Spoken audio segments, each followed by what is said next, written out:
आज के इस विश्लेषण में आप सभी का स्वागत है। आज हम एक ऐसे टॉपिक पर बात करने वाले हैं जिसने पूरे देश का ध्यान अपनी तरफ खींच लिया है। हम बात कर रहे हैं वेस्ट बंगाल के 2026 के ऐतिहासिक और हाई स्टेक्स विधानसभा चुनाव की। देखिए, ये सिर्फ एक आम चुनाव नहीं है, बल्कि एक बहुत ही कॉम्प्लेक्स पॉलिटिकल पजल का एक नाटकीय बदलाव है। पिघलते हुए राजनीतिक समीकरण, पिछले दशक की तीव्र लड़ाइयां और कुछ नए उभरते हुए मुद्दे, इन सब ने मिलकर इस बैटल ग्राउंड को लिटरली बेहद दिलचस्प बना दिया है। अब इस लड़ाई का स्केल और जनता का इसमें इंटरेस्ट समझने के लिए जरा इस नंबर पर गौर कीजिए। 92.93%। जी हां, लगभग 93% वोटर टर्नआउट। ये वेस्ट बंगाल के इतिहास का अब तक का सबसे ज्यादा टर्नआउट है।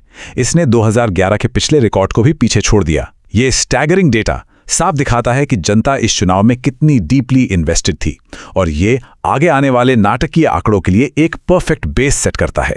तो इस पूरी लड़ाई को लॉजिकली समझने के लिए हमने इस एजेंडा को 4 हिस्सों में बांटा है। पहला, द 2021 बेसलाइन, फिर की 2026 इश्यूज, उसके बाद हम देखेंगे द लेफ्ट्स साइलेंट रोल, और आखिर में बात करेंगे ताज़ा एग्जिट पोल प्रोजेक्शंस की।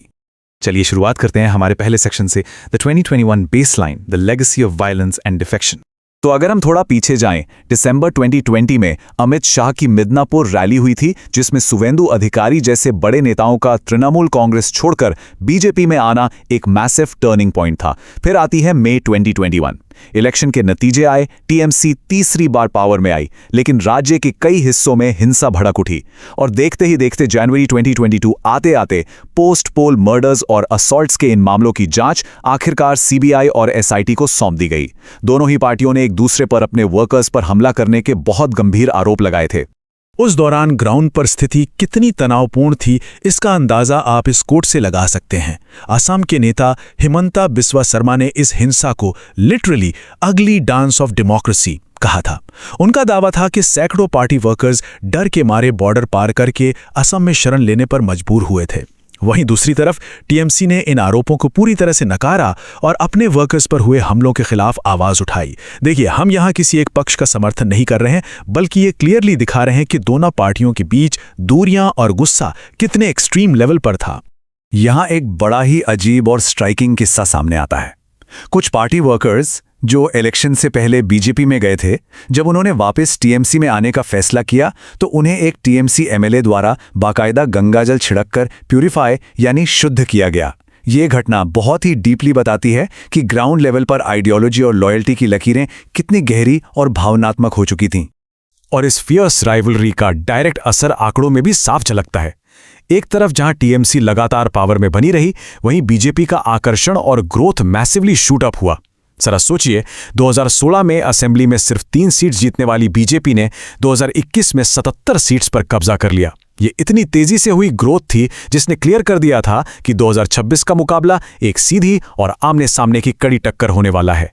अब आते हैं अपने दूसरे सेक्शन पर, की 2026 issues, the battle lines are drawn.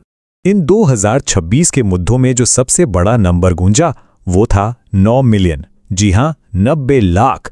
Special intensive revision यानी एसआईआर के तहत वेस्ट बंगाल के वोटर रोल से करीब 90 लाख वोटर्स के नाम हटा दिए गए, जो पूरे इलेक्टोरेट का लगभग 12% था। और जैसे ही ये आंकड़ा सामने आया, ये इस इलेक्शन के सबसे एक्सप्लोसिव और कॉन्ट्रोवर्शियल मुद्दों में से एक बन गया।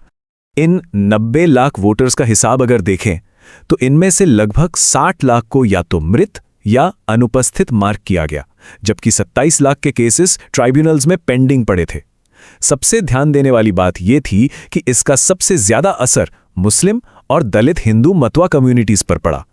टीएमसी ने तुरंत आरोप लगाया कि यह लेजिटिमेट वोटर्स को बाहर करने की एक साजिश है, जबकि बीजेपी ने इसे बोगस एंट्रीज और इल्लीगल माइग्रेंट्स को हटाने का एक बहुत ही जरूरी कदम बताया।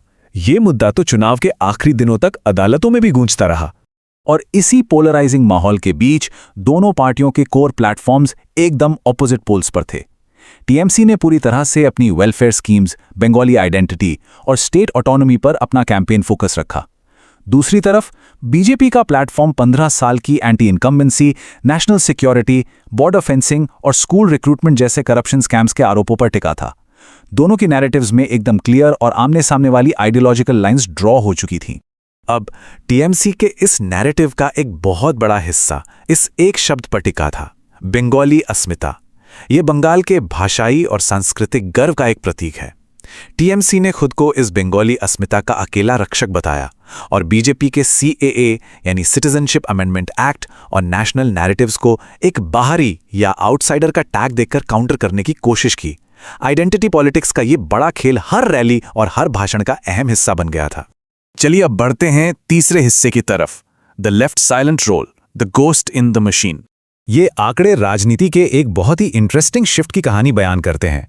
2016 से 2021 के बीच लेफ्ट फ्रंट के वोट शेयर में 15% की भारी गिरावट आई और ठीक उसी दौरान बीजेपी का वोट शेयर लगभग 28% बढ़ गया।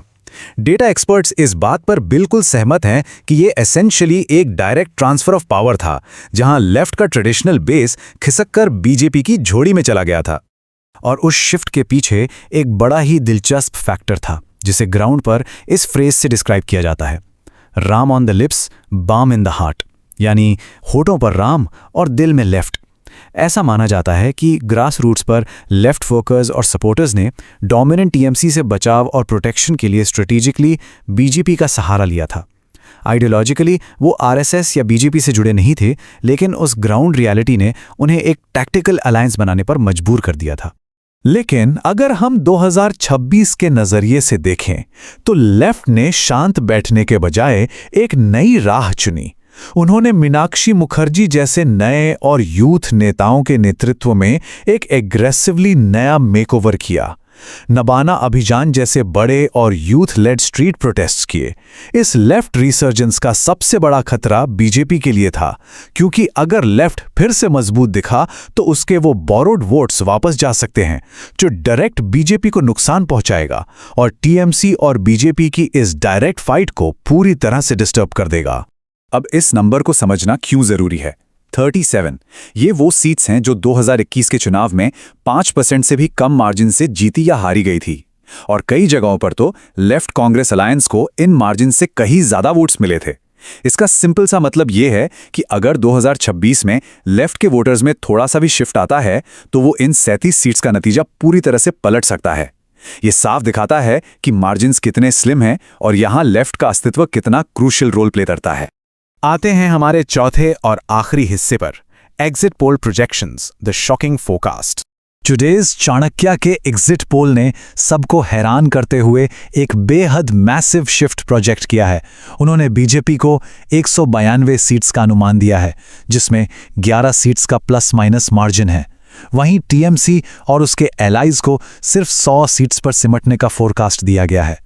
वोट शेयर की बात करें तो बीजेपी को एक स्टैगरिंग 48% और टीएमसी को 38% मिलने का अनुमान लगाया गया है। ये एक तरह का कंप्लीट स्वीप प्रोजेक्शन है, जो अगर सच साबित होता है तो ये बंगाल के इतिहास का सबसे बड़ा उलटफेर माना जाएगा।